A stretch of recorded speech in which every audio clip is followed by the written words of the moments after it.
Então, boa tarde a todos. Obrigada pela presença. A gente quer apresentar um pouquinho esse formato, né, do NIP Debates, que foi uma ideia pensada a partir desse momento, né, da pandemia e de como as famílias estão mais em casa, os bebês, as crianças pequenas, precisando dessa sustentação, tanto do ponto de vista da escola, quanto do ponto de vista dos profissionais, né? E nós, então, estabelecemos esse ciclo de debates que tem esse formato, que o convidado fala em torno de meia hora, sendo um pouco flexível, se ele quiser falar um pouco mais, depende dele. Depois a gente tem mais 30 minutos que a gente vai intervir, nós da equipe do NIP, com algumas questões, e os últimos 30 minutos o público em geral pode fazer qualquer pergunta, né? A gente quis esse formato de debate que é mais de uma possibilidade de reflexão conjunta em torno da nossa atualidade. Então, vou apresentar rapidamente aqui para vocês o NIP, que tem uma história já antiga. Em 1997, eu fundei o primeiro grupo interdisciplinar com pessoas que ainda se mantêm e outras que não se mantêm mais, que foi o IMEP. O IMEP tinha essa característica já de confluir profissionais dentro da sua interdisciplina, com uma abordagem da psicanálise, perpassando essas disciplinas, muita ênfase na constituição psíquica. Depois de um tempo, o IMEP passou por uma outra fase e entraram novos integrantes e se formou o NIP, em torno de 2004, 2005. Então, desde 97, a gente vem nesse exercício, juntando profissionais em torno dessa questão comum, que é a interdisciplina, a visão do desenvolvimento de forma global, e nessa trajetória muitos entraram, outros foram chegando, mas o princípio é o mesmo, né? E temos muitos parceiros, trabalhamos com pessoas de várias clínicas, temos uma inserção também na transmissão que vai além das fronteiras do nosso grupo, né? Então, a gente, desde 2018, abriu o projeto Bebê Brincante, Espaço Bebê Brincante, onde a gente tem se centrado mais nessa abordagem precoce, nessa abordagem em torno da percepção do desenvolvimento da criança, sempre uma perspectiva mais global, e mais particularmente com contato com a abordagem de André Boulanger. Nós fizemos os ateliês do Bebê Brincante com essa perspectiva e com esse olhar muito em torno da abordagem do André Boulanger, que eu digo que revolucionou um pouco o nosso olhar e a nossa prática clínica. A gente inclusive trouxe a equipe para fazer um curso aqui, e algumas pessoas em outros estados do Brasil têm feito. É uma dificuldade ainda a gente ter acesso a essa abordagem, pela falta ainda de publicação escrita em português, e a gente tem feito esse esforço de trazer, né, cada vez mais essa contribuição. Então, não vou me delongar mais, vou passar a palavra para a Raquel. Raquel é psicóloga, é psicanalista, é doutora em psicologia pela Universidade de Paris Diderot. Ela também faz parte do grupo que faz a formação, a capacitação da abordagem André Boulanger, e vai nos falar hoje um pouquinho sobre os fatores que favorecem e os fatores que dificultam no desenvolvimento do bebê, mas mais especificamente na questão sensório-motora, e a gente depois vai poder ter a oportunidade de discutir um pouquinho com ela. Eu fico muito preocupada, Raquel, nesse momento, principalmente porque a gente tem visto, né, nas nossas conversas, nossos encontros, nas nossas trocas, muitas situações do bebê em casa, onde ele está mal instalado, ele está nas situações em que ele tem vários estímulos ao mesmo tempo, em situações em que ele está diante de uma tela, ou numa carinha que é adequada, ou naquelas coisinhas que o bebê fica pulando, né? Ou brinquedos cheios de luz e cheios de barulho. Então, é em torno dessa questão que a gente pode começar a conversar, e acho que pode ser esse formato mesmo, bem tranquilo, à vontade, de dar algumas dicas e algumas informações importantes para aqueles pais que estão em casa, com seus bebês pequenos, que não podem contar com o ar livre, com o contato dos avós, com a variação em termos de textura, experiência, movimento, ou inclusive os pediatras que estão assistindo e acompanhando os pais, que orientações, que coisas você pode estar transmitindo para essas pessoas, né? Ok. Obrigada, Daniele, por esse convite. Eu acho que é um grande privilégio estar podendo falar com vocês, poder apresentar um pouquinho essa visão, né? Essa visão do desenvolvimento que me enriqueceu pessoalmente, que me permite hoje trabalhar com os bebês de uma outra forma. A Daniele falou para vocês, né? Eu sou psicóloga clínica, formada no Brasil, vim para a França para fazer um mestrado e acabei com um encontro, na verdade, não foi nem com um encontro com os bebês, mas foi um encontro com crianças com portadoras de deficiências especiais, o que a gente chama aqui na França de polyhandicap, que essa necessidade de me aproximar da questão do corpo começou a se tornar muito mais pressante, não sei se essa palavra existe em português, mas muito mais frequente, né? Muito mais importante. A gente está falando aqui da questão da sensório-motricidade, e a sensório-motricidade, para quem estudou um pouquinho, né, Jean Piaget, que falou do período sensório-motor, eu acho que é importante a gente resituar um pouco a questão que André Boulanger, que foi psicólogo do desenvolvimento, trabalhou diretamente com Jean Piaget no laboratório, né, de Jean Piaget, e se inspirou muito dos trabalhos de Jean Piaget sobre a questão da cognição, de como a inteligência aparece para o bebê e para a criança, mas se enriqueceu também de outras abordagens, né? de Vallon, de Ajuriag. Então, essa questão de André Boulanger teve uma influência muito grande de Jean Piaget, teve uma influência muito grande de Vallon e da questão fundamental da relação para o bebê. Teve uma influência também muito grande de Ajuri Guerra e de todos os aspectos que Ajuri Guerra, principalmente o aspecto da questão do diálogo tônico-emocional, e uma influência muito grande da escola soviética. Então, com essas influências principais, o André Boulanger se focalizou nesse período sensório-motor, né? Que na verdade ele vai explicar não como um período pelo qual o bebê passa, mas no sentido de construções muito importantes, né, de construções fundamentais que vão ser as bases para o desenvolvimento futuro do bebê e da criança. Na verdade, as bases para o bebê, para o seu desenvolvimento futuro como criança, como adolescente, como adulto.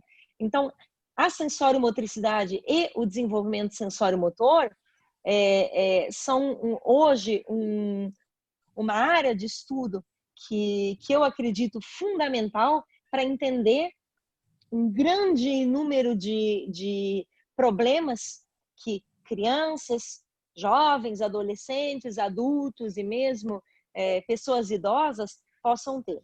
Hoje a questão da Daniele foi para mim, puxa, como é que a gente pode favorecer o desenvolvimento sensório-motor do bebê? Eu vou abrir, né, para um campo muito mais vasto, porque a sensório-motricidade não se resume só ao bebê, mas a esse alicerce importante para que outras funções possam se estabelecer. Falando de desenvolvimento sensório-motor, a gente vai estar falando muito dessa articulação entre o corpo, né? Entre o que, na verdade, André Boulanger não vai falar de corpo. O corpo, para ele, é já uma representação.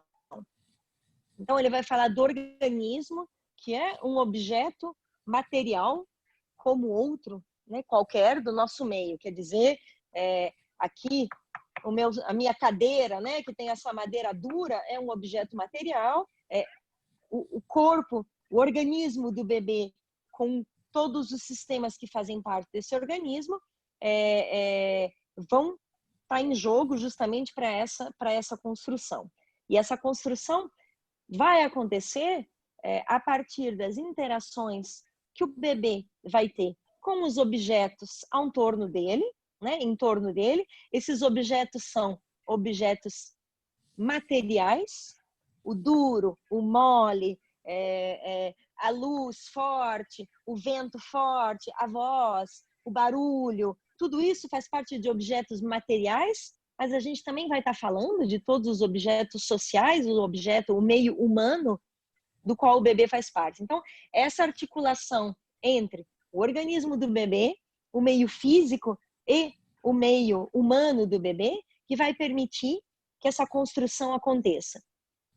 Quando a gente tem um desenvolvimento normal, né, quando o bebê vai bem, isso acontece de uma maneira quase fluida, né, e a gente nem se dá conta. A criança cresce, a criança faz as aquisições dela, vai para o berçário, vai, né, é acolhida por uma escolinha, um berçário ou uma babá, e a gente não se questiona muito sobre isso. Quando a criança apresenta alguma dificuldade, é aí que a gente vai começar a olhar meio com a lupa, né? O que está acontecendo no desenvolvimento sensório-motor.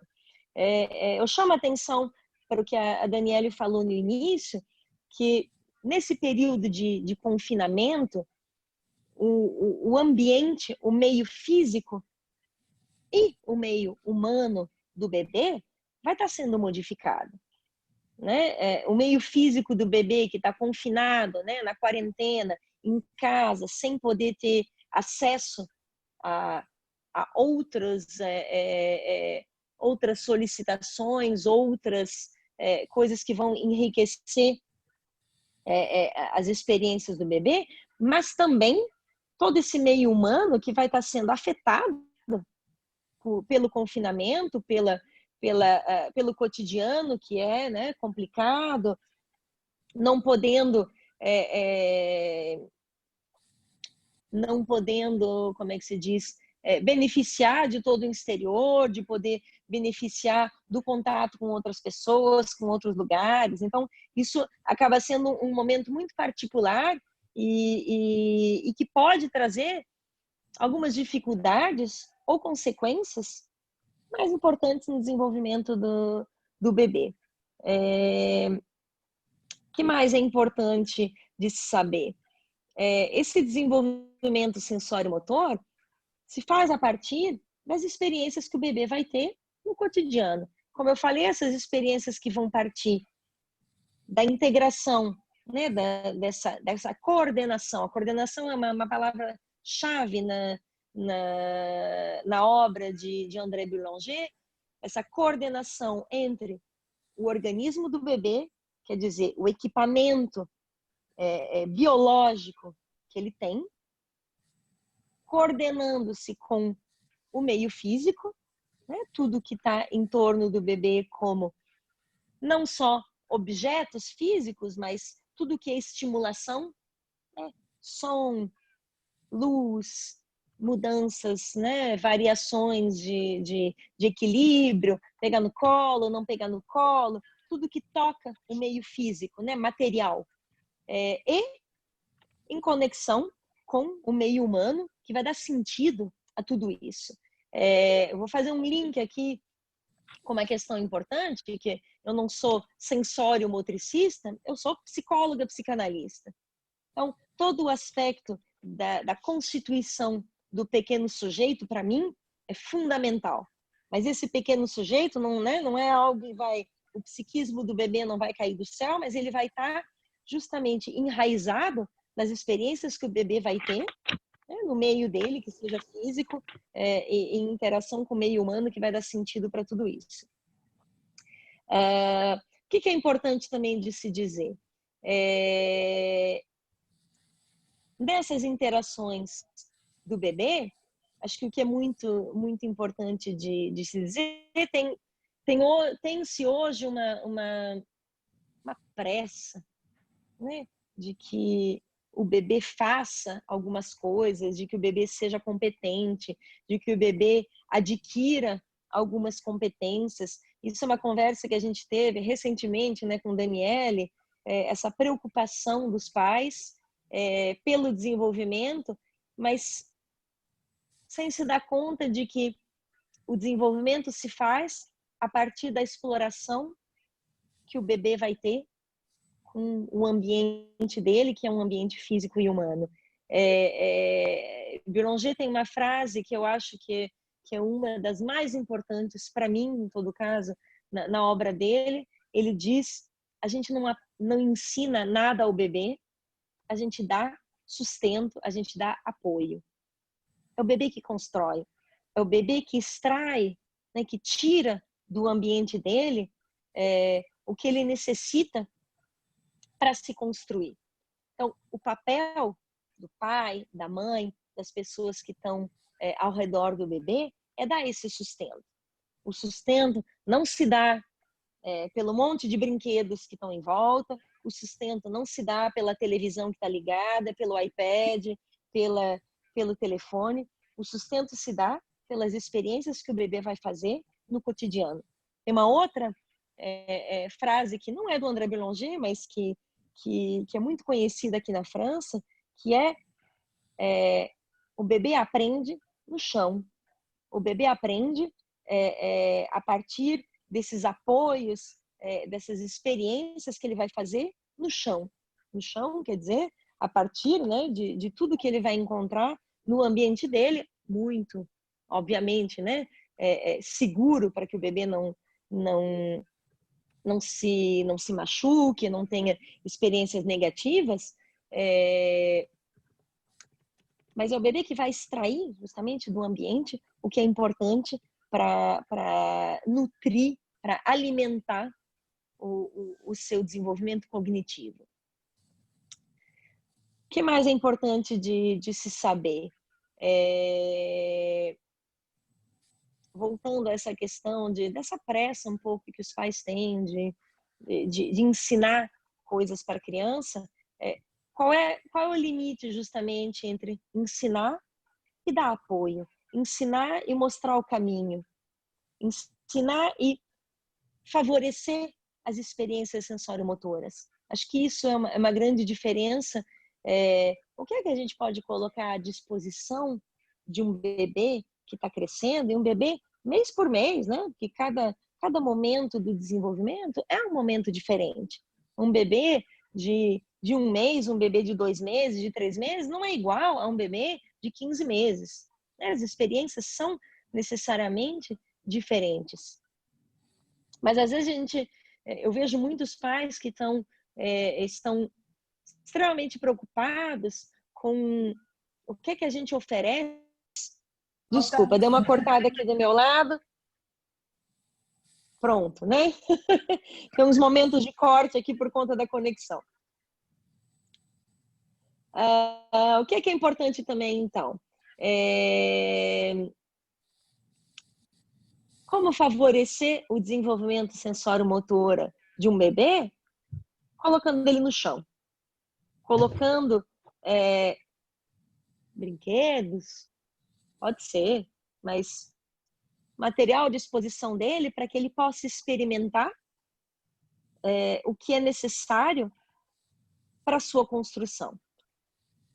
O que eu quero dizer com isso? Um bebê não precisa necessariamente ser estimulado. Acho que a palavra estimulação é uma palavra que a gente deve banir um pouco do vocabulário. Eu prefiro muito mais falar de solicitação. A palavra estimulação me parece muito... eu estimulo, eu aperto um botão, né, e vem uma resposta. A palavra solicitação tem todo um fundo teórico por trás disso que convida a pensar que quando eu solicito, eu dou espaço para que a criança me responda, para que o bebê responda. Como é que a gente vai solicitar essa criança, né, em função da idade, em função do ambiente na qual ela vive, dando justamente esse espaço para que ela possa se desenvolver. De idade em idade, isso vai variar, né? Mas um bebê precisa, justamente, um bebê, a forma pela qual ele se expressa, a forma pela qual ele vai integrar coisas é a partir do movimento, e esse movimento vai estar sempre ligado a coisas que vão acontecer ao redor dele. Quando a gente fala de sensório-motricidade, a gente fala de uma resposta motora a uma solicitação sensorial. A sensorialidade é algo que não existe na obra de André Boulanger. A gente vai estar sempre falando de sensório motor, porque toda solicitação sensorial vai induzir e vai provocar e vai solicitar uma resposta que vai acontecer de forma motora. Quer dizer, o que eu quero dizer com isso? Um bebê está escutando, ouviu um barulho, o que é que ele vai fazer? Ele ouviu um barulho, ele se dirige para onde, né, o som vem. Quer dizer que a mamãe falou com o bebê, meu bebê, tudo bom? O bebê vai virar a cabecinha e vai olhar para a mãe. Uma solicitação sensorial, a voz da mãe, induz uma resposta que é de ordem sensório-motora. O bebê ouviu e responde virando a cabeça. Então, essa ligação entre solicitação sensorial e resposta sensório-motora vai ser super importante. Quer dizer que para isso tem que ter espaço, né, gente? O bebê não pode estar sentado no così dele, eu não sei como é que chama o così em português, na cadeirinha, né? No bebê conforto, todo enrugadinho, ou na cadeira, no carrinho, onde ele não possa desenvolver todos os movimentos dele. É necessário que o bebê tenha espaço, um espaço motor para isso, né, para poder desenvolver essas respostas.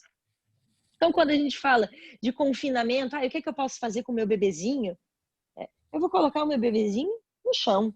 Eu vou colocar o meu bebezinho num lugar onde ele possa justamente desdobrar, né, e desenvolver todos esses movimentos em relação ao que está acontecendo no exterior. Tem um brinquedinho que faz um barulho de um lado, o bebezinho vai poder virar a cabeça, vai poder se virar de um lado e ao mesmo tempo, né, talvez se virar de bruços para poder procurar esse brinquedo. Eu não preciso induzir esse movimento para o bebê, eu não preciso colocar o meu bebê sentado, justamente não colocamos o bebê sentado, não colocamos o bebê em pé. O bebê vai desenvolver, a partir das experiências dele, os apoios necessários para o desenvolvimento postural que ele vai construir aos poucos. Esse desenvolvimento postural vai acontecer porque ele está pronto, porque ele teve experiências que aconteceram, né, ao longo do tempo e que vão permitir que num dado momento, eu posso sentar. Se eu posso sentar, quer dizer que eu também posso entender que se eu desequilibro, eu posso colocar a minha mãozinha para não cair. Se eu posso estar em pé, né, se o bebê pode estar em pé, é porque ele também entendeu qual é o processo para poder estar em pé. Quer dizer que ele aprendeu a sentar, ele aprendeu a colocar a mãozinha para se colocar de joelho, para poder apoiar, né? E empurrar para estar na estação em pé, para depois poder caminhar. É nesse sentido que eu venho com essa frase: a gente não ensina nada para o bebê, a gente dá apoios, né? E o apoio, ele é um apoio sensório, motor e relacional, né? Importante para que o bebê possa construir, que ele possa adquirir todas essas competências. Quando a gente força, puxando, né, para cima o bebê, tentando fazer com que as coisas aconteçam mais rápido, o bebê não vai conseguir adquirir as bases necessárias para esse desenvolvimento. que mais é importante de se saber? Existe um outro fator que é fundamental, que é a questão da coerência. A coerência de uma solicitação. Eu falei para vocês do aspecto do meio físico, do meio humano, mas tudo isso tem que estar em coerência. Tem que existir, quando eu falo de coerência, quer dizer que uma mesma solicitação, uma chamada do adulto acontece no mesmo lugar e num determinado momento para o bebê. Se ao mesmo tempo que eu solicito meu bebê para estar comigo, tem a televisão que está do lado, tem uma outra pessoa que chama do outro lado, o bebê não sabe para onde ele tem que ir. Se eu aciono um brinquedinho do lado esquerdo do bebê e chamo ele do lado direito, não existe coerência nenhuma. A coerência se faz a partir do momento que a solicitação acontece num lugar e num dado momento, para que o bebê possa se dirigir e possa entender que é aqui que acontece. A minha mamãe está me chamando desse lado, eu olho para ela, eu sorrio para ela, eu estendo os meus braços, né, porque ela está me propondo. Essa questão da coerência vai ser fundamental. E a coerência vem também com uma questão de ritmo, né? Um ritmo que é adaptado ao que o bebê mostra para a gente. O mais importante da gente saber então, favorecer o desenvolvimento sensório-motor do bebê é uma questão de um acompanhamento coerente. Um acompanhamento que permita ao bebê extrair, né? Vamos falar um pouco de aspecto teórico, de extrair o que é comum, o que aparece, né, de forma repetida no meio do bebê. Se cada vez acontece de uma forma diferente, o bebê vai ter uma dificuldade muito grande de aprender. O bebê vai estar completamente perdido para poder refazer aquilo que ele experimentou uma vez. Exemplo básico, né, do início da vida do bebê. Se o bebê vai mamar cada vez numa posição diferente, cada vez num lugar diferente, com uma pessoa diferente, vai ser muito complicado para ele entender e se adaptar a essa situação. Então, a questão da regularidade, ela também é muito importante. A gente tem uma tendência, né, a estar sempre querendo modificar e trazer coisas novas para o bebê. Não, o bebê gosta de regularidade. A gente também gosta. A gente se acalma e se reassegura nessa questão de coisas que se repetem, de reencontrar algo que é conhecido. Então, isso é muito válido para o bebê. Um ambiente que é coerente, né? Foi a primeira coisa que eu falei para vocês, e estável. O que mais que a gente pode dizer? Estou falando aqui para vocês, né, partindo em várias direções, tentando achar uma coerência também nisso que eu estou contando para vocês, do desenvolvimento sensório-motor. Não sei se Daniela, você quer intervir já, ou se eu continuo explicando para vocês um pouquinho mais, como é que... Ou que você quer que eu aprofunde alguma questão? A gente tem... Se você quiser continuar... Vocês estão me ouvindo? Se você quiser continuar, pode seguir um pouco mais. Na hora que você achar que quer passar para as perguntas, a gente entra. Mas, em geral, acho interessante que... Fala. A gente deixa em torno de 30 a 40 minutos. Então, fique à vontade se você quiser concluir seu raciocínio. Eu acho muito legal que a gente possa justamente estar discutindo de questões talvez um pouco mais específicas, porque quando a gente está falando de desenvolvimento sensório-motor, tem um mundo de coisas, né, que tá acontecendo para o bebê, e situações que são muito diferentes de uma família para outra, de um estilo parental a um outro, de um contexto a um outro, né? Famílias que tenham vários filhos, famílias com um bebê único, o pai trabalha, a mãe não trabalha, ou os dois trabalham, tem vó e vô em casa. Eu acho que é super interessante a gente estar tentando entender um pouco o que faz parte de uma certa...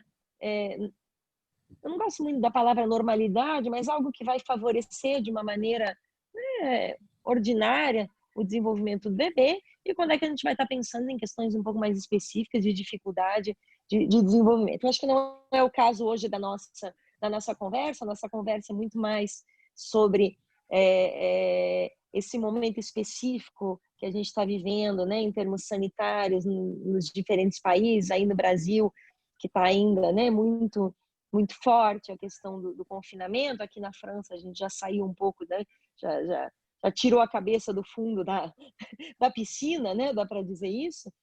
Uhum.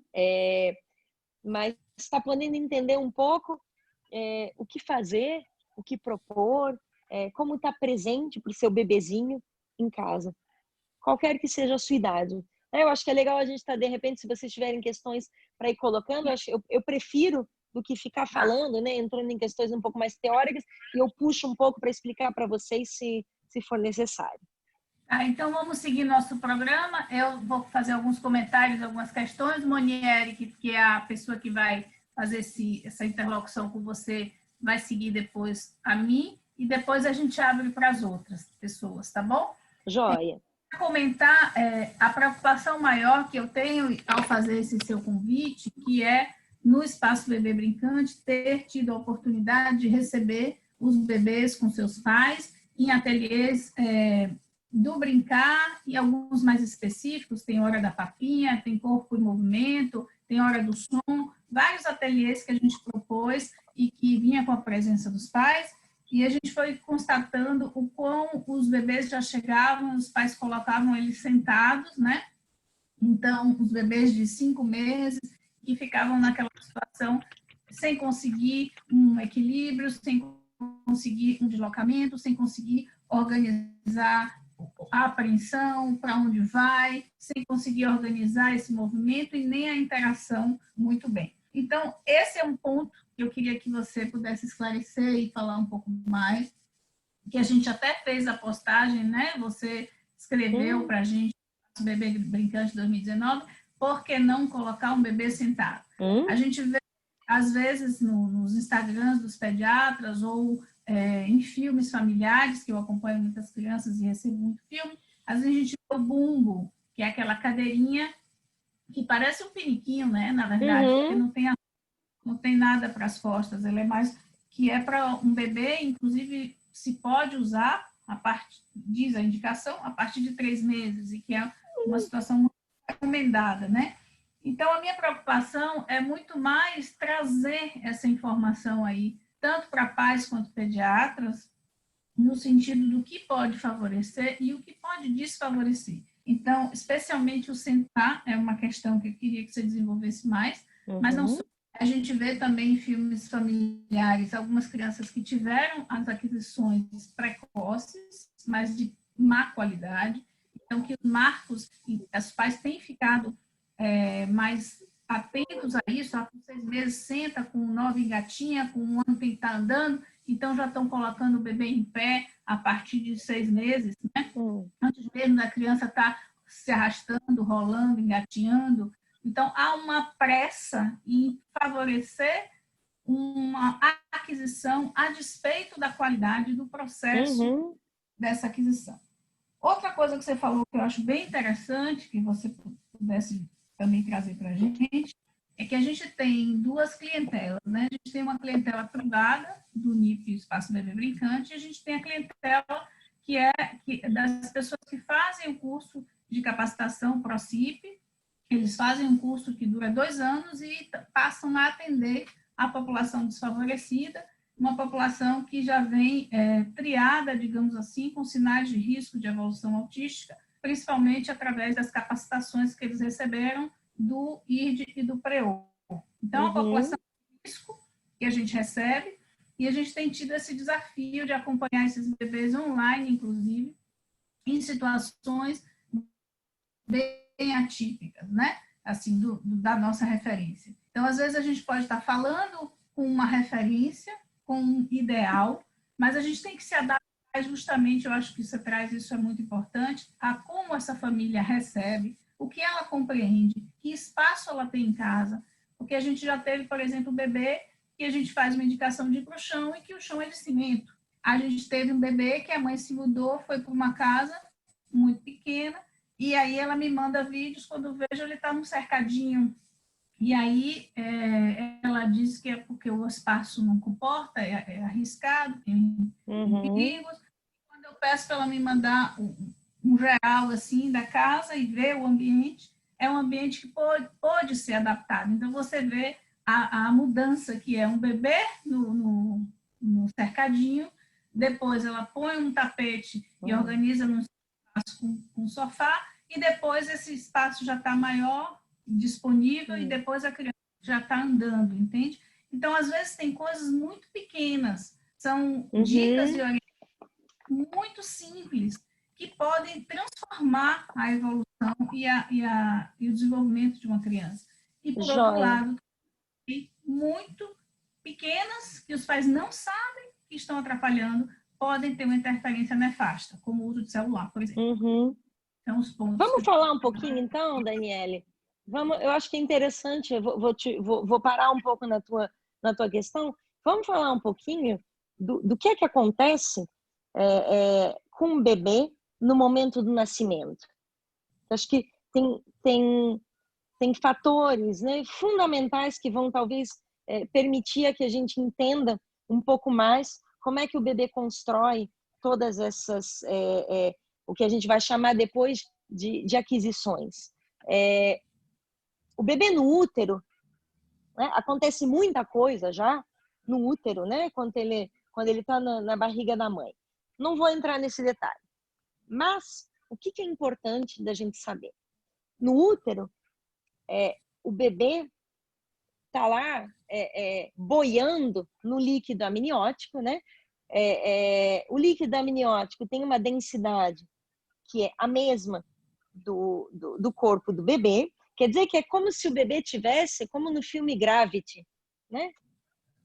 Flutuando na barriga da mãe. O que isso quer dizer? Quer dizer que a questão da gravidade, né, e essa força que vai puxar o bebê para baixo e que faz hoje que a gente sinta que o bumbum gruda na cadeira e o pé gruda no chão, é a gravidade que faz isso. A gravidade na barriga da mãe não existe. O bebê, quando ele está no útero, ele não sofre as pressões da gravidade. Esse é um fator extremamente importante para o desenvolvimento do bebê. Quer dizer que a partir do nascimento, o bebê vai estar sofrendo, ou vai estar construindo e compondo com a gravidade a constituição do que a gente chama de pontos de apoio.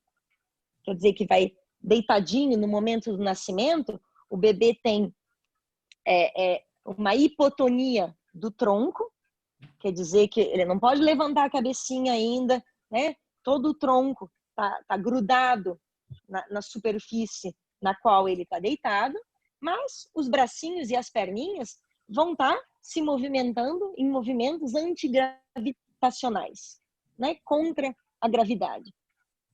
Parece uma coisa banal, mas não é. Quer dizer que todo esse trabalho que a gente vai chamar de elevação antigravitacional vai acontecer porque o bebê está experimentando esses movimentos. Então, entre 0 e 4 meses, a gente vai estar falando de movimentos gerais, general movements. Quer dizer que o bebê vai estar experimentando no meio no qual ele vive, deitadinho no chão, ou deitado, ou na superfície onde ele vai estar, o bebê vai estar experimentando todos esses movimentos antigravitacionais. Ele vai estar movimentando o tronco dele, mas vai estar movimentando também os braços e as pernas, né? Em todas as direções do espaço, com uma variedade infinita de movimentos. Quer dizer que ele vai estar se exercitando com algo que aqui na França a gente chama a arte pela arte, né? Quer dizer que quando a gente observa esse exercício do bebê, ele vai estar colocando um bracinho para frente, o bracinho para cima, o bracinho para baixo, o braço está do lado. E todos esses movimentos vão aparecer nas 3 dimensões, né? Com uma variedade muito importante que vai criar conexões neuronais que vão explicar, né, que os braços, as pernas e todos os movimentos vão estar acontecendo. Essa experiência corporal do bebê é extremamente importante.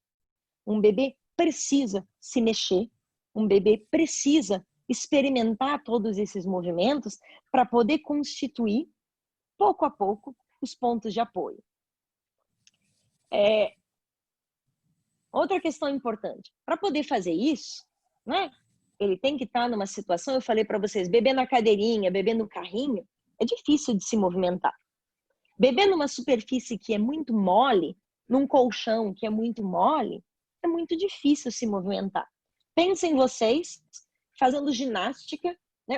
Não, vamos pegar um outro exemplo. Quando a gente está sentado naquele sofá super confortável, todo mole, bem gostoso, onde a gente assiste televisão, quando tem que se levantar, como é que faz, né? Empurra para cá, empurra para lá, e é super difícil se levantar. Mas se a gente se levanta de uma cadeira dura, os movimentos são muito mais dirigidos e muito mais adaptados. Por quê? Porque existe uma coordenação entre a gravidade e os apoios, que são apoios do sistema tátil, né? Tátil superficial e tátil profundo. Eu não vou entrar nesse detalhe, né, fisiológico de organização postural, mas para a gente poder organizar o movimento, a gente precisa ter também um ambiente que favorize isso. Um bebê que está sempre deitado no mesmo tipo de lugar, no mesmo tipo de colchão mole, ou naquela cadeirinha que não permite os movimentos, vai estar sendo prejudicado na organização postural. Que vai permitir para o bebê, né? Tá, no começo, nos primeiros 4 meses, ele vai estar se movimentando, vai estar tentando virar para um lado, virar para o outro, e tudo isso vai mostrar para ele, quando eu viro de um lado, sim, o meu bumbum apoia de um lado, o meu ombro apoia do outro, né? Eu escuto a voz da minha mãe que está do lado direito, do lado esquerdo, a voz do meu papai, ou a porta que bateu, ou o cachorro que latiu, né? E o bebê consegue se organizar desses movimentos. Toda essa experiência corporal do bebê vai estar sendo importante para ele constituir o que a gente chama de pontos de apoio, para depois poder, né, rolar de barriguinha para baixo, poder colocar os bracinhos, né, no chão para levantar a cabeça, para levantar o torso, o busto, né, e depois o torso, para poder constituir esses apoios que são necessários para isso que a gente chama de elevação antigravitacional. Se a gente coloca um bebê virado de lado, um bebê sentado, um bebê em pé, a gente está forçando, puxando para cima algo que ainda não está pronto. Quer dizer que, em vez do bebê usar esse sistema de se apoiar e utilizar a própria força, o próprio tônus para se levantar, ele vai estar utilizando o tônus para se segurar. Então, quando você falou, Dani, né, dessa preocupação de pais que colocam a criança sentada, é exatamente esse problema. Uma criança que é colocada sentada sem estar pronta para estar sentada, o que vai acontecer? Ela vai rigidificar todo o corpo para poder se manter numa posição para a qual ela ainda não está pronta. E aí, se rigidificando, todo o resto dos movimentos que deveriam, né, ser movimentos harmoniosos, não vai acontecer. Faça uma experiência.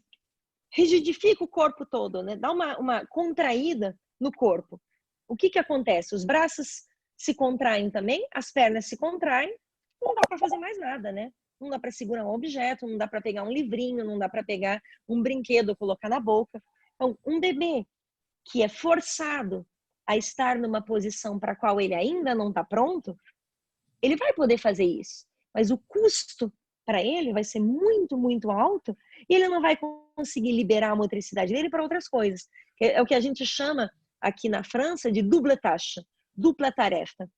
O bebê tem que cuidar, né, do aspecto tônico postural e, ao mesmo tempo, se liberar para outras coisas. E se ele não está pronto, ele não consegue.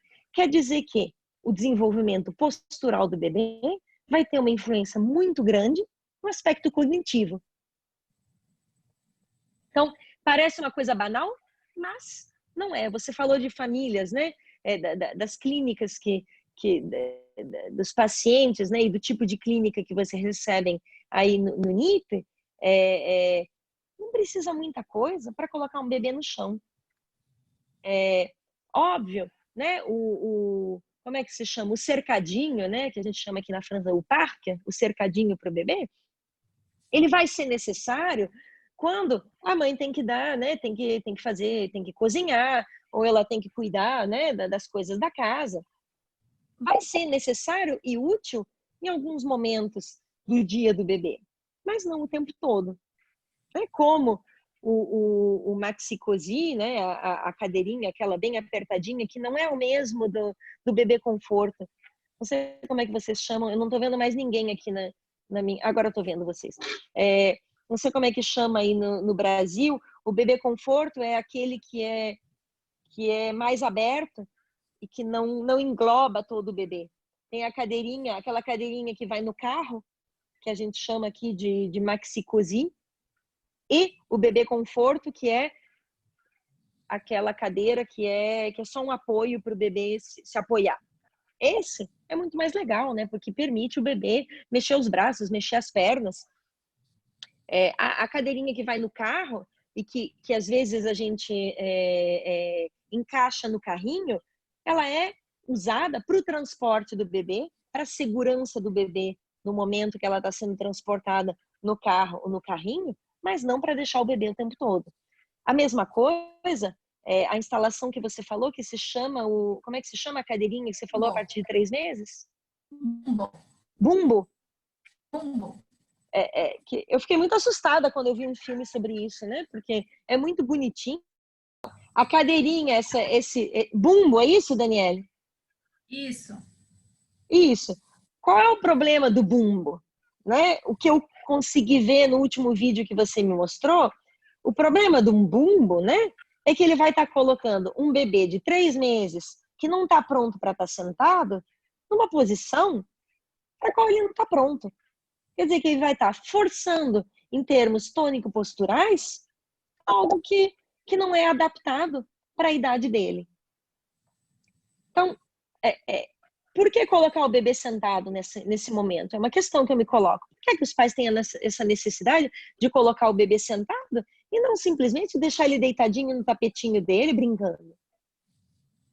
Não existe perigo nenhum, né, que um bebê de 3 meses que está começando a rolar para um lado, para o outro, né, entre 3 e 4 meses vai estar se colocando de bruços, não dá para colocar em cima da cama, né? Perigo de que o bebê caia, mas dá para colocar no chão.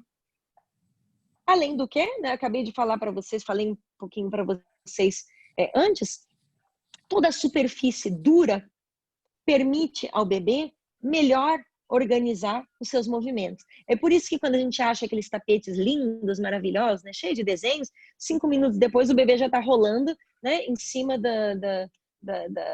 do piso frio e duro, que traz muito mais sensações e que permite uma organização postural que é mais adaptada. Que mais? Outras questões, Daniele? Não sei se isso explica o que você me questionou. Eu acho que eu passaria agora. A gente tem 3 pessoas, pelo menos, que eu estou vendo. Tem Milena, de Fortaleza, que é TO, Monieri, que é do NIP, Ana Marta, que é da Evoluir. São 3 pessoas que podem, talvez, trazer questões específicas, mais dirigidas, e eu passaria a palavra para elas e depois para o resto das pessoas. Acho que pode ser rico essa... Tá. Monieri, você tem alguma... Joia. Eu vou fazer uma coisa, eu vou fazer 2 segundos de pausa, porque eu tô com um problema do telefone aqui que não tá carregando. Eu tô com medo de cortar aqui no meio. Me dá 2 segundos. Vou só fazer uma ordem. Monieri quer entrar em seguida, quer fazer uma pergunta. Então, entra a Monieri, Milena e Ana Marta podem trazer alguma questão. Sim. Ana Marta, Milena também? Dani? Isso, quero sim, Dani.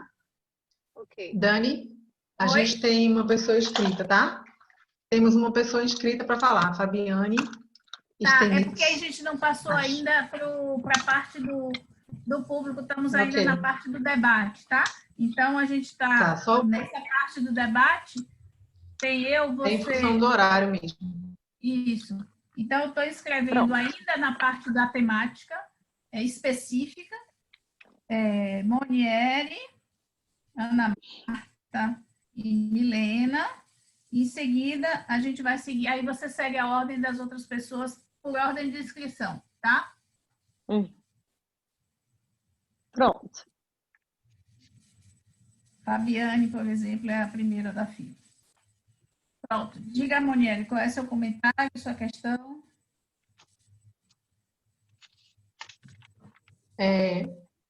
A gente abordou agora a questão do sentar, né, dessa precocidade que os pais muitas vezes impõem no afã de estimular a criança ou de obter mais rapidamente os marcos motores como sinal de uma esperteza, de uma habilidade, né?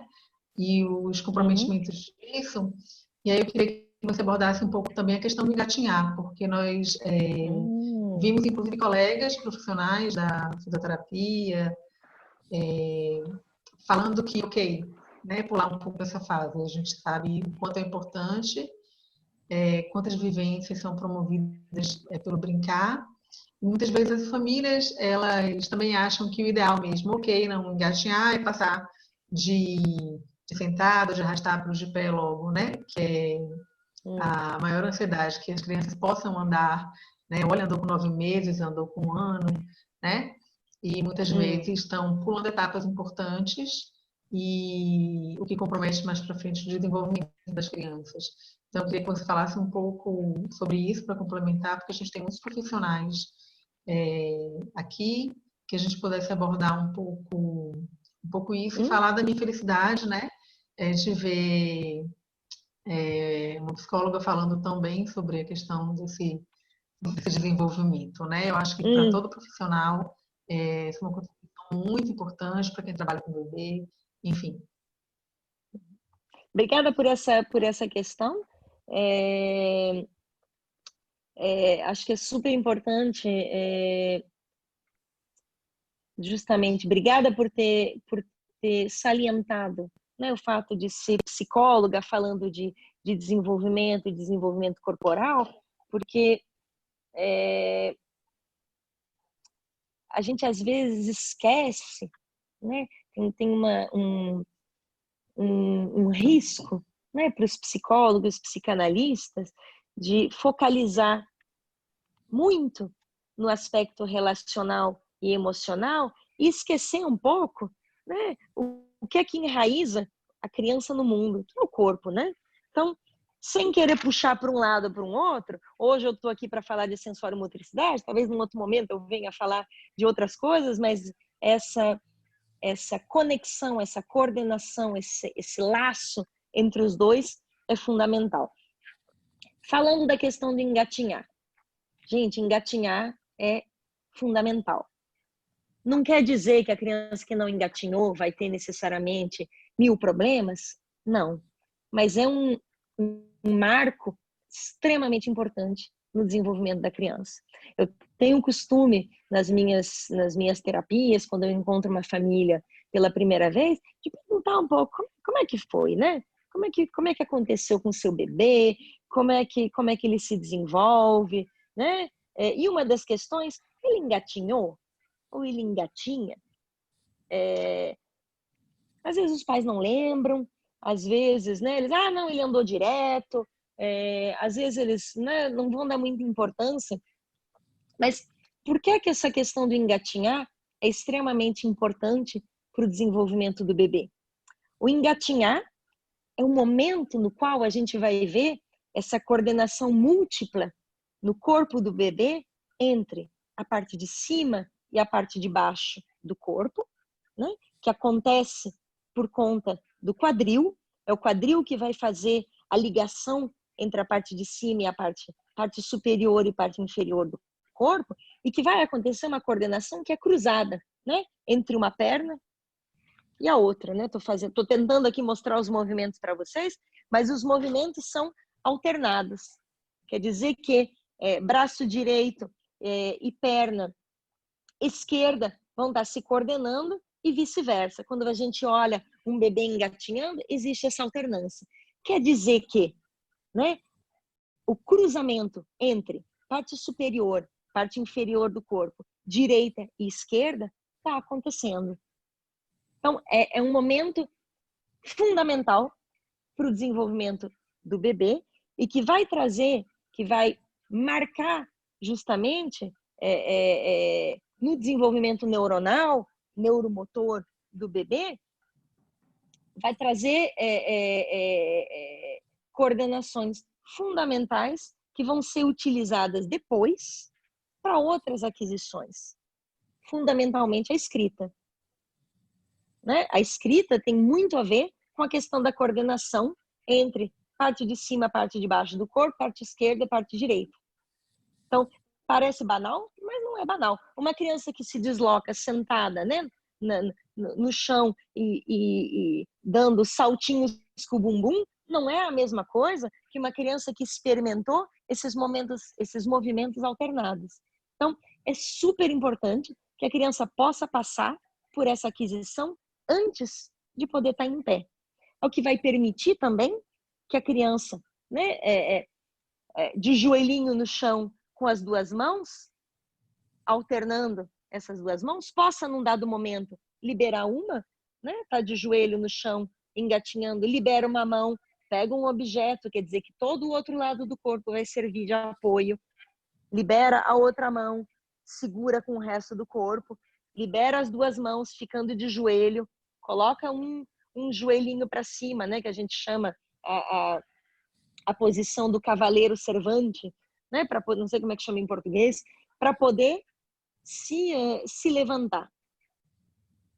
Por que isso é importante? Esses apoios, a base desses apoios, das quais eu falei logo no início, que são os movimentos gerais, a arte pela arte, o bebê que vai mexer os bracinhos e as perninhas, e toda a parte do tronco, ela se organiza de uma forma de investimento assimétrico do corpo. Quer dizer que o bebê vai se apoiar, por exemplo, no quadril do lado direito, podendo liberar o lado esquerdo para certos movimentos e vice-versa. Quer dizer que ele vai fazer, né, toda essa dancinha que ele vai estar se mexendo, vai preparar justamente para o momento de sentar, para o momento do engatinhar e depois para o momento de estar em pé e utilizando o corpo de uma maneira coordenada, tendo apoios e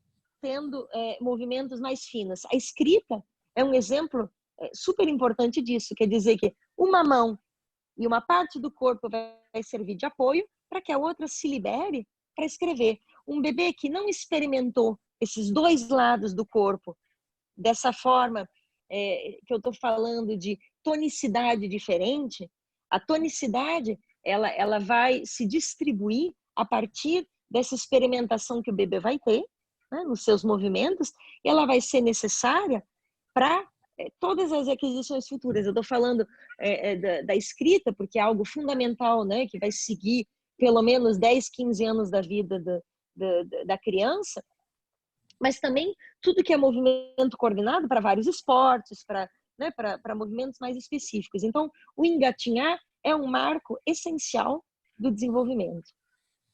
Não sei se responde a tua questão. Agora temos Ana Marta. Eu.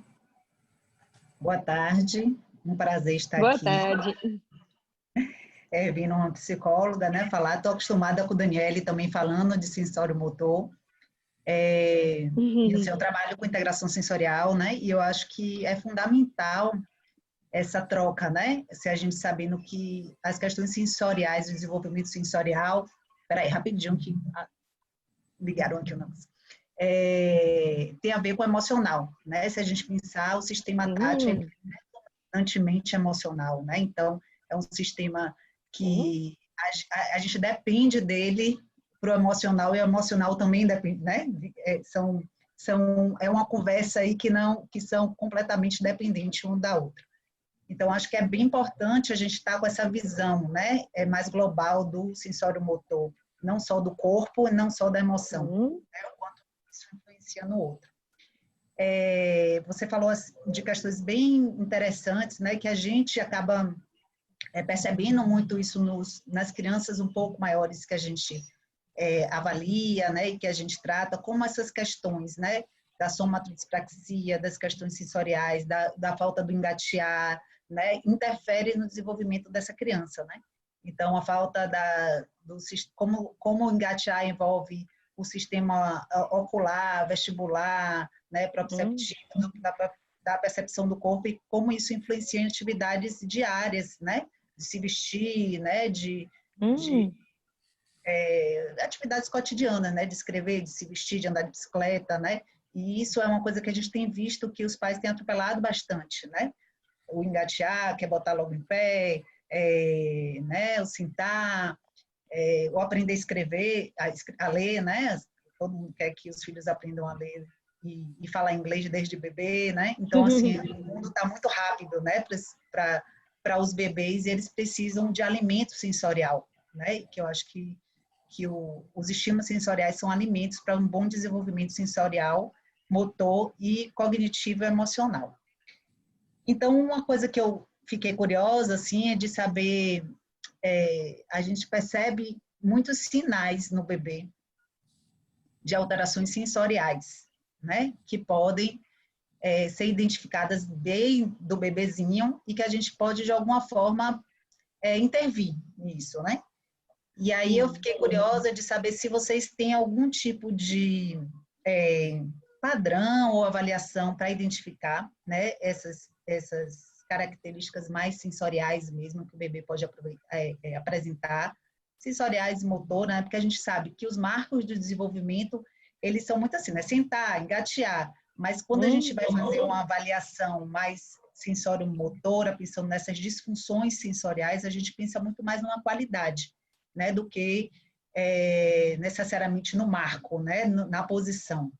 Se vocês têm alguma coisa em relação a isso, e se esse trabalho com a TO, se vocês fazem, ou se é um trabalho separado, né, porque a gente tem aqui no Brasil e em outros lugares também, né, a gente tem a TO muito nessa área da integração sensorial, principalmente a integração sensorial de AIRES, né, E aí a gente vê, né, uma atuação muito forte da TO, que a gente aqui tem tentado fazer um trabalho mais interdisciplinar, mas eu acho que às vezes fica muito separado, né? Meio que até uma briga às vezes, né? E se vocês têm ou não, é uma coisa mais Se a gente separada. tem o quê? Desculpa, eu dei uma cortadinha. Um trabalho mais interdisciplinar, com outras, com TO, né? Ou não. Bom, deixa eu te explicar um pouco. Então, acho muito interessante a tua questão justamente sobre essa ligação entre o sensório-motor e o relacional, porque eu falei para vocês, né, que Boulanger não fala de sensorialidade, ele vai sempre falar de sensório-motor. Toda solicitação sensorial provoca uma resposta motora, né? Tem todo o lado relacional. Toda solicitação sensorial provoca também uma emoção, né? Provoca também uma resposta que é motora, mas que é também emocional. Se a criança consegue tratar esse sinal, né? Ela vai se organizar, né? Se a mamãe chamou aqui do lado esquerdo, o bebê vai virar a cabecinha para o lado esquerdo, vai olhar a mamãe e vai sorrir e tudo vai ser coerente. Mas se o barulho que vem do lado esquerdo, né, é muito forte e que ele não consegue tratar, não só a resposta, né, motora vai ser uma resposta de recusa, mas também vai ter um aspecto emocional que vai estar ligado a isso. Então, acho que é super interessante a tua o teu comentário, porque quando a gente fala ou de integração sensorial, né, ou de sensório-motricidade, às vezes as pessoas pensam que tudo isso está desencarnado, né, da questão relacional, e não.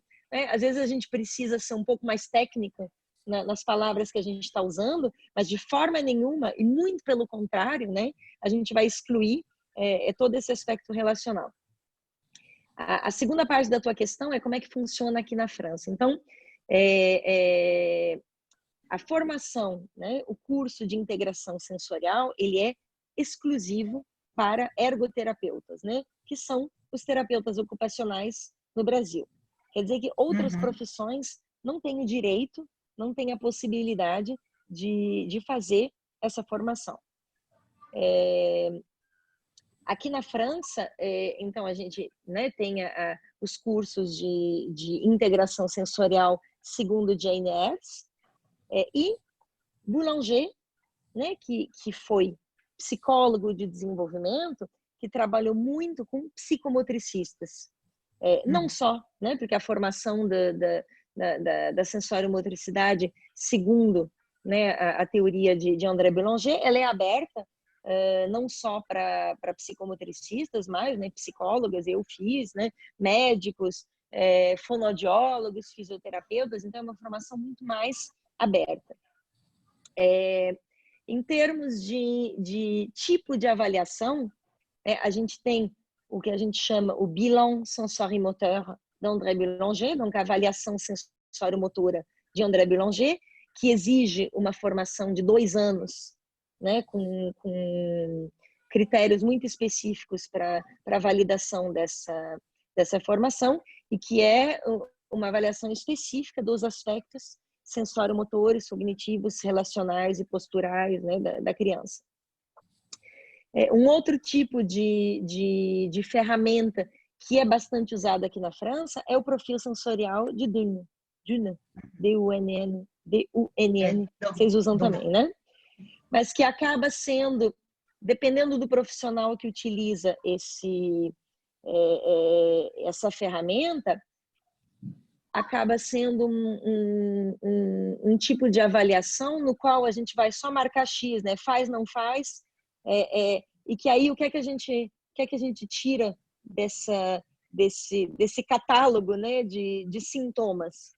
Então, fazer o perfil sensorial pode ser muito interessante a partir do momento que a gente saiba como intervir, né? Porque só dizer para os pais o seu filho é hipersensível aos aspectos táteis ou ele é hipossensível aos aspectos vestibulares, não traz, né, traz um certo tipo de informação, mas não necessariamente o tipo de intervenção necessária para a criança. Então, usar esse tipo de avaliação pode ser super interessante, com a condição que toda a teoria, né, por trás disso seja bem integrada pelo profissional.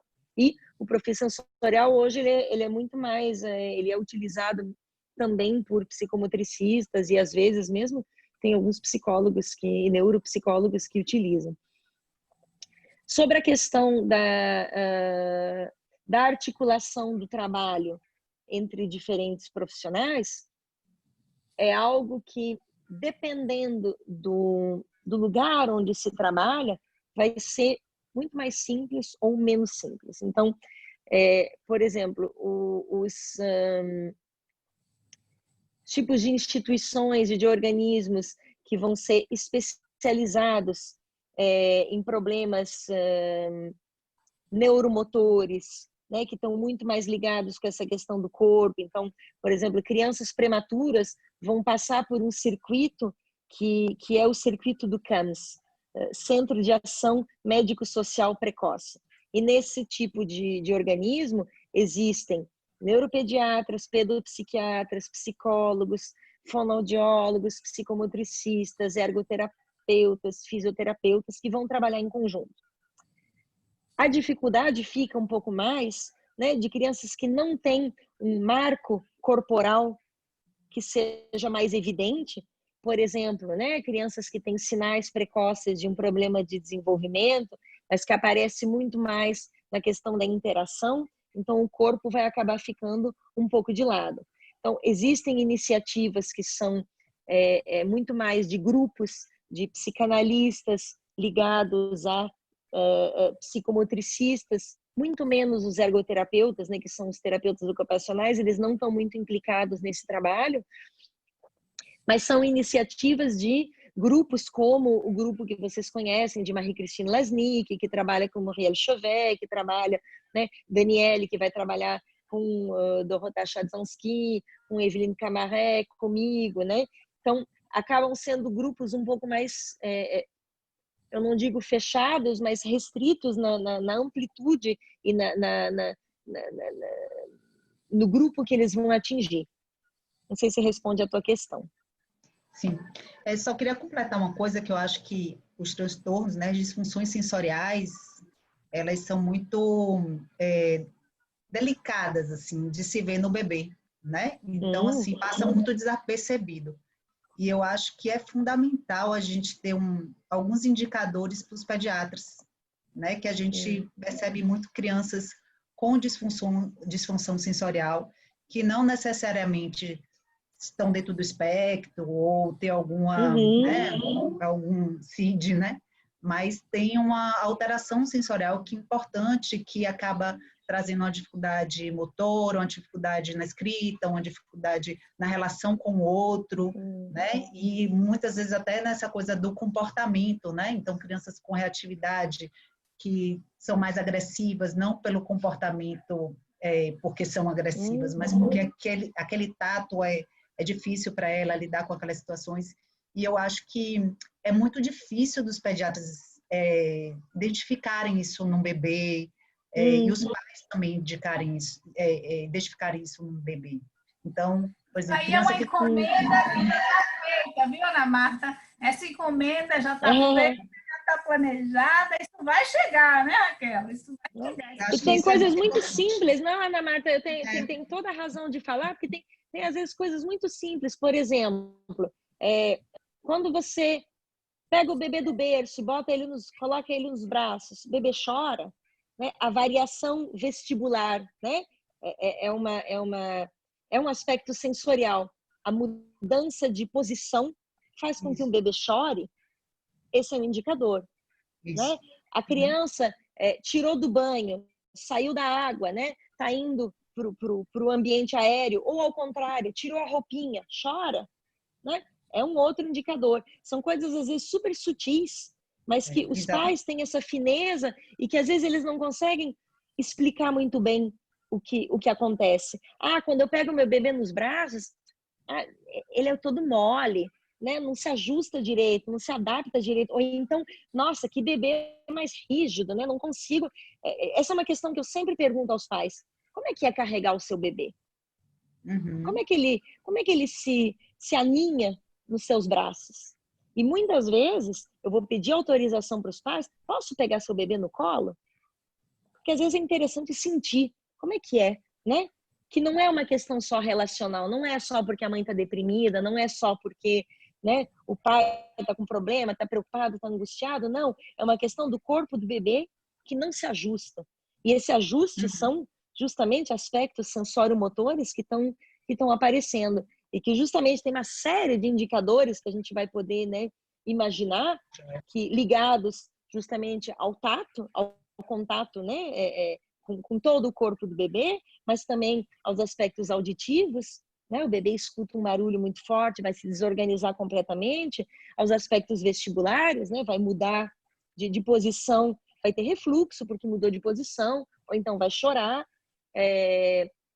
A questão da luminosidade também pode aparecer para alguns bebês, luz muito forte, luz muito fraca, o bebê não consegue se organizar quando o ambiente é extremamente luminoso, mas a partir do momento que a gente tem uma luz um pouco mais, né, atenuada, melhora. Isso é uma coisa também, são coisas que nas minhas terapias, por exemplo, o bebê está grudado, né, agarrando com os olhos a luz no teto, vamos apagar a luz, vamos baixar a luz para ver se melhora.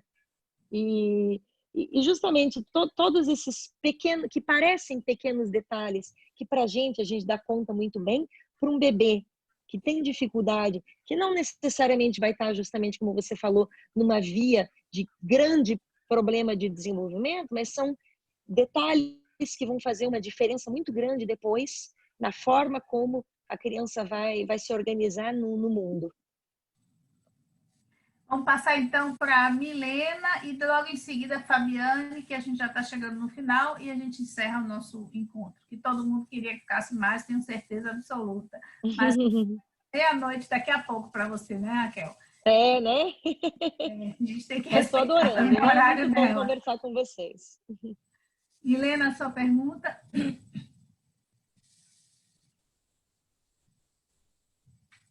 Milena, está aí? Abra seu microfone, Milena. Desculpa, pronto. Tá abrindo agora? Pronto. Oi, pronto. Então, Raquel, prazer ouvi-la. Eu sou Milena, eu sou aqui de Fortaleza, eu sou terapeuta ocupacional. Eu também tenho a certificação internacional de AIRES, né? E aqui em Fortaleza, estou fazendo parte do grupo PREO, né? Com a Maria Helena, que é uma psicanalista aqui de Fortaleza. E assim, a Daniela Ana Marta já trouxe várias, né, assim, pontuações que eu tinha também anotado aqui. Acho que é redundante, não precisa, né? Mas eu perguntar, eu achei interessante essa questão da presença da equipe, e a gente tem uma compreensão de que muitas vezes essas questões que você traz, sensório-motores, podem ser problemas de processamento sensorial, né? Pode ser problemas mesmo que precisam de um acompanhamento à base da integração sensorial, né? Muitas vezes a gente faz orientações, a gente faz as dietas sensoriais, que muitas vezes a gente tem que ter um cuidado para fazer isso. É necessário realmente uma avaliação para entender aquela irritabilidade, aquela criança que não se posiciona no corpo, né? Aquela criança que não se sustenta, o que está acontecendo, né?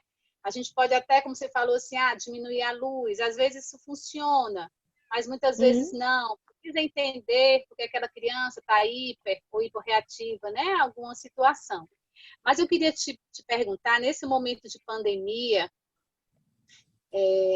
se você identificou mais alterações do ponto de vista sensoriais na sua clientela, né?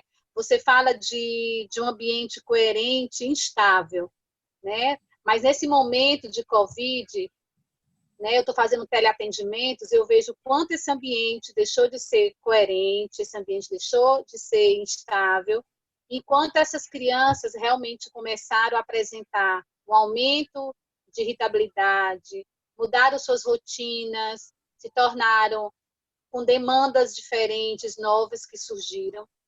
E se você pode comentar um pouco, se a gente tiver tempo para isso, porque é uma situação, um cenário totalmente novo e que causou um impacto muito grande do ponto de vista das experiências sensoriais, das experiências motoras, que sem dúvida estão interligadas, né? Ninguém pode pensar no sensório sem o emocional, ninguém pode pensar em um sem o outro, né? E é interessante, né? Porque eles estão na frente, né? Eles estão já saindo, a França está esperando, já está saindo do confinamento e já estão indo para a escola as crianças, né, Raquel? Seria legal você dar essa devolutiva para a gente. O seu celular está desligado, Raquel. Pronto. Agora deu, né? Então, eu vou falar um pouquinho, então, da minha experiência. Eu trabalho num hospital dia com crianças autistas, né? Atualmente aqui em Marsella. Crianças autistas entre 3 e 9 anos. O que a gente observou durante esses 2 meses e meio de confinamento? Tiveram,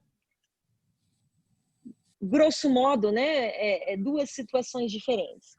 De um lado, isso que vocês falaram, crianças que ficaram super expostas a tablet, televisão, grande correria em casa, né, sem poder ter outras experiências fora, né, fora de casa, que pudessem canalizar justamente essa necessidade das crianças, com pais tendo que dar conta da escola em casa, tendo que dar conta de outras crianças em casa. Então, tiveram crianças que num caso, entraram num estado de agitação muito grande, justamente para poder compensar essa falta de solicitação do exterior, ou algumas vezes como um tipo de defesa para poder se fechar em relação a uma superestimulação em casa, né, por conta da televisão o tempo todo ligada. Mas também, o que foi muito interessante, caiu o telefone. O que foi bastante interessante ver foram crianças que não só se acalmaram, mas tiveram um progresso significativo durante esses 2 meses e meio de fechamento em relação ao exterior. Por quê? Porque todo mundo estava em casa, que todo mundo estava fazendo a mesma coisa, e porque os pais estavam tendo um olhar muito mais atento ao que estava acontecendo com as crianças. Os pais que geralmente, né, tem que sair para trabalhar, tem que cuidar da papelada, tem que, né, cuidar de um monte de coisas no exterior, estavam muito mais fechados, sem possibilidade de sair o tempo todo, tendo que fazer, né? Aqui na França o confinamento foi acontecendo de uma forma, eu diria, mediamente, né, restrita. Quer dizer que a gente podia sair uma vez por dia durante 1 hora de casa, com uma autorização escrita de mão própria, mas não podia sair o tempo todo. Então, quer dizer que tinha um controle da polícia, né, o horário que você saiu, o que é que você ia fazer. Então, as pessoas realmente respeitaram essa regra e ficaram muito mais em casa. Então, essa contrapartida, né, de crianças que tiveram nesse momento algo um pouco mais coerente e que, no nosso caso, se desorganizou a partir do momento do desconfinamento, a partir do momento da abertura. Quer dizer que o irmãozinho teve que ir para a escola, mas o autista ficou em casa, né? Então, desorganizou completamente esse equilíbrio e eu diria esse casulo, né? Esse cocum que se criou foi totalmente exposto e permeável a coisas do exterior. Então, a gente teve um pouco os 2 tipos de situações. E algumas crianças com um certo tipo de negligência mesmo, né? Os pais tendo que cuidar da escola dos filhos mais velhos e o bebê ou o pequenininho que não dava muito trabalho ou, né, não se expressa muito, ficou um pouco de lado e sendo muito pouco alimentado justamente no plano sensório-motor propriamente dito. Então, a gente não sei vai se responde a tua questão. A gente chegou no final do horário, eu só quero pedir às pessoas, então, tem Fabiana que está inscrita, ela ainda está aqui. Fabiana, eu te peço para ser bem rápida, tem uma outra questão que é perguntando sobre os indicadores de 1 ano, eu vou deixar a critério da Raquel, porque realmente, como eu falei, o fuso horário dela é 5 horas a mais, ela vai dar meia-noite para ela, o que a gente combinou foi 1h30, e ela ainda tem que trabalhar amanhã cedo, então acho que pode... Não, mas vamos responder então as 2 questões que estão na lista e... Te agradeço. Todo mundo vamos contente, falar um né? pouco mais resumidamente vocês da pergunta. Vai, Fabiana. Oi, Raquel, tudo bem? Oi, eu não estou te vendo, tá? Agora está? Pronto. Pronto. Agora sim. Eu sou Fabiane, sou psicóloga, enfim, eu venho me debruçando sobre o bebê na creche. Enfim, falei sobre isso, venho escrevendo, isso é um tema que me toca muito. E te ouvindo falar, eu fiquei pensando no que eu presenciei na creche, né? Os bebês instalados, assim, por um tempo significativo do dia dentro do berço, né? Porque são muitos bebês, né? O que eu vejo aí, e também tem a luvinha, né? Foi-se o tempo em que uma mãe aquecia as mãos do seu bebê com as suas mãos, né? Nós temos frio aqui, então as mães colocam luvinhas nos bebês, e quando eles começam a gatinhar, vai a joelheira para não arranhar o joelho, e tudo isso. E na creche, assim, ó, eu me pergunto, assim, como que é na França tudo isso, né? O bebê na creche, tantos... São 10 horas, às vezes, que eles ficam na creche. E assim, debruçando, como que a gente trabalha tudo isso? Com tantos bebês dentro? Quando são 2 cuidadoras, a gente fala aqui cuidadoras, para 20, 21 bebês, às vezes, né? Aí na França, toda, sabe? E quem, Larissa deve estar aí, Maria Carolina também, eu venho falando muito e me preocupando, assim, de forma significativa com esse tempo dos bebês na creche. Como é que é a questão da sensorimotricidade, de todo esse desenvolvimento, né? E como que esse bebê é convocado, porque na creche, às vezes, não falta essa convocação, né? Essa busca do cuidador para o bebê. As creches aqui na França são muito legais, sabe? Existe uma grande liberdade, justamente, do que vai ser proposto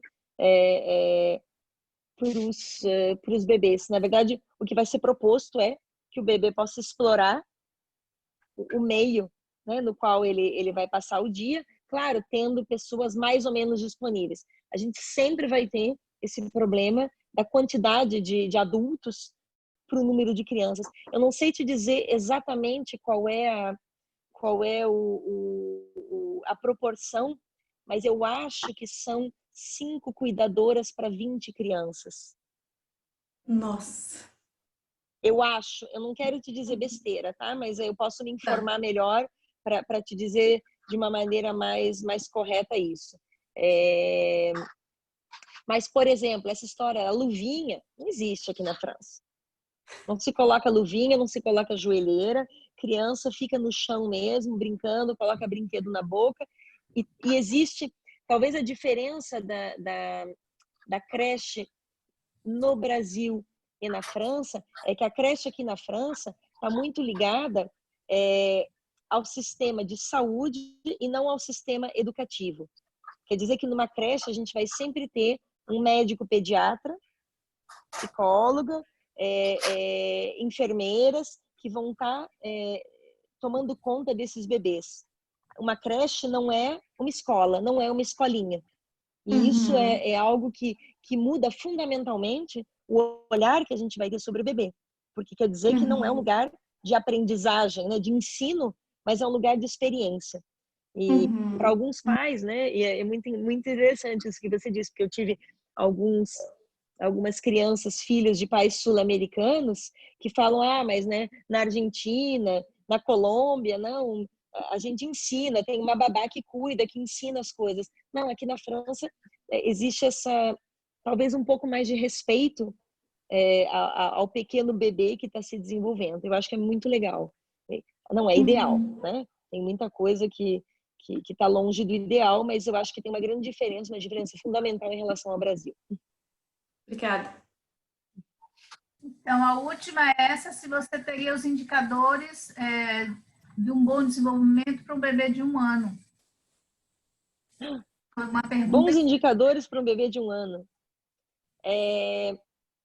Como é que eu vou falar sobre isso?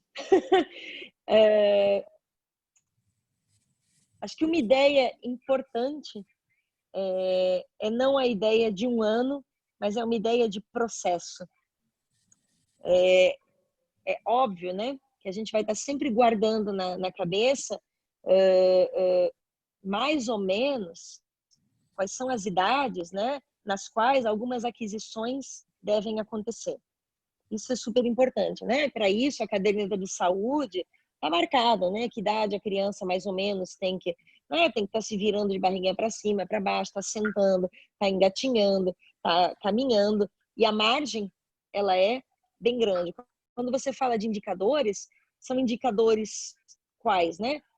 Sensório-motores, posturais, relacionais, existe um infinito de indicadores nos quais a gente pode pensar, mas acho que a ideia de processo, ela é importante, né?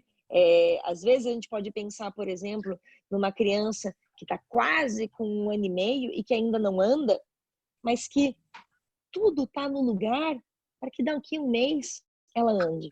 Quer dizer que todos os apoios necessários estão aí para que ela possa andar. O que é muito diferente de crianças que vão estar caminhando muito mais cedo, né? Mas que vão estar caminhando de uma maneira que não é adaptada. Então, eu acho difícil falar para você da questão de indicadores, porque essa questão é extremamente complexa, né? Eu falaria de uma questão de harmonia na organização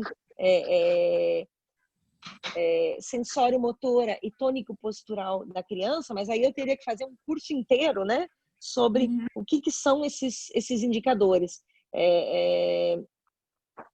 Acho que Samile, talvez se base... você quer esclarecer um pouco, Samile, de forma muito rápida, que a gente já realmente estourou o tempo. Samile foi quem fez a pergunta. Não sei se ela está aí ainda. Não, acho que ela não... Você está aí, Samile? Ah, está aí.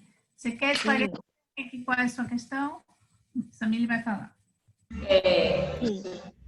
Eu queria perguntar, porque assim, o meu filho, ele fez todos os processos. Ele virou, eu deixei ele sempre num lugar mais plano, não coloquei colchonete. Então, assim, a parte motora dele, eu estou em dúvida da parte da mãozinha, do tocar, do pegar as coisas, porque ele engatinhou, ele faz o movimento de engatinhar direitinho, ele faz tudo com muita agilidade.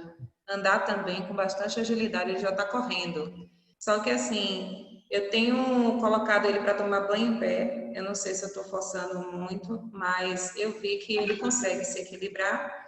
E estou também incentivando ele a passar o bracinho na roupa, ele já está fazendo esses movimentos. Mas eu fico em dúvida do tocar, segurar as coisas. Eu sinto que ele ainda não faz aquele movimento da pinça e eu não sei se é apropriado para a idade dele ainda. Esse movimento da pinça, o pegar, o tocar. Porque a outra parte da motricidade, ele se encaixa na gente, ele, quando a gente pega no colo, ele abraça, ele não rejeita colo, ele vai para o colo de praticamente todo mundo. Ele abraça a pessoa, só que essa parte da motricidade das mãos, eu estou ensinando a colocar objetos, encaixar, mas é essa parte que eu tenho dúvida. O que é que a criança tem, assim, que está fazendo nesse período? O que é que a gente deve observar, que pode ser alarmante, alguma coisa que a criança não esteja fazendo também? Sem querer voltar a questão para você, mas talvez para pensar, por que isso te questiona? Acho que é uma questão talvez para você pensar o que é que... De 11 Como é que é? anos. Eu tenho um autista de 11 anos que demorou. Tá. Eu noto que o irmão já tem a motricidade bem mais avançada do que a dela, porque ela andava e caía muito. Ela andava na ponta dos pés, ele já não faz isso, entendeu? Ele anda corretamente. Ele, quando cai, ele tem um reflexo muito rápido, ele raramente se machuca. Então, eu noto que a parte da motricidade dele tem muita coisa que está para o período, mas eu fico preocupada em notar todos os detalhes, porque eu tento intervir cedo, né? Se for alguma coisa, se ele tiver alguma coisa, como ela teve. Eu não tinha antigamente o preparo que eu tenho hoje. Então, eu tento sempre estar olhando e observando, porque eu não quero falhar, entendeu? Aí eu quero saber essa parte das mãozinhas. O que é que eu tenho que fazer? Mãozinhas, vamos falar o seguinte, a motricidade fina, ela é extremamente dependente de toda a organização do resto do corpo. Quer dizer que se o bebê consegue encontrar os apoios estáveis para poder fazer uma atividade, ele vai fazer. Se eu falar para você, vamos dar um exemplo para a gente aqui, né? Se eu falar para você ficar parada num pé só e fazer uma torre com 10 cubos, segurando numa mão, vai estar te faltando equilíbrio, né? Você vai estar toda se segurando, toda errada, né? Para poder fazer isso. Mas se eu falar para você, senta aqui do meu lado, né? E vamos trabalhar, vai ser muito mais fácil. Então, quando você falou assim, tô pedindo para o meu filho ficar em pé no banho, deixa ele escolher qual é a maneira que ele quer tomar banho, né? Para trabalhar, para se sentir, para poder usar as mãos, para poder ter uma motricidade fina que seja eficaz, a gente tem que estar bem instalada. Então, bota no teu colo, sentadinho no teu colo, vamos brincar junto. Senta no colo da mamãe e vamos brincar. Ou então, senta no chão, com as costas, né, encostadinhas numa parede, para dar um pouco mais de estabilidade e e ver se as mãos se liberam de uma outra forma. Então, muito mais justamente do que te falar de o que tem que acontecer com um ano ou não tem que acontecer com um ano, porque isso é muito variável. Tem alguns marcos, né, do que a criança tem que estar fazendo, mas é muito mais esse processo de como ele faz. Quando ele está sentadinho no banho, está brincando com você, sentou, você dá um regadorzinho, ele vai colocar, encher o copinho com o regador, ele vai colocar a mãozinha dentro do copo de água, ele vai procurar um objeto que está dentro da garrafinha. Isso tem que estar sentado, tem que estar estável, tem que estar bem instalado. As instalações, o que a gente chama de instalações, de apoios corporais, mas também emocionais, são super importantes para que as mãos se liberem. Bom, gente, vamos liberar a Raquel, né? Eu agradeço imensamente sua presença, sua gentileza de estar aqui até esse horário com a gente, sua disponibilidade por esse encontro tão rico. Agradeço a todas que ajudaram e participaram do debate, todas as presentes, né? E nos encontraremos, então, sexta-feira, que é sextas-feiras, a gente se encontra às 8h, vai ser com Larissa Ornelas, tá bom? Um abraço e até a próxima. Obrigada a todos. Obrigada, Daniele, obrigada pelo convite e tudo de bom para todas vocês. Espero que a gente continue conversando, viu? É um prazer. Obrigada. Abraço grande para todas. Tchau. Todos, né? Tchau, tchau. Tchau. Tchau, Daniele. Tchau, gente. Boa noite. Obrigada. Tchau, boa noite, gente. Boa noite. Tchau, Tchau, gente. Boa noite. Obrigada. Tchau, tchau. Boa noite. Boa noite. tchau.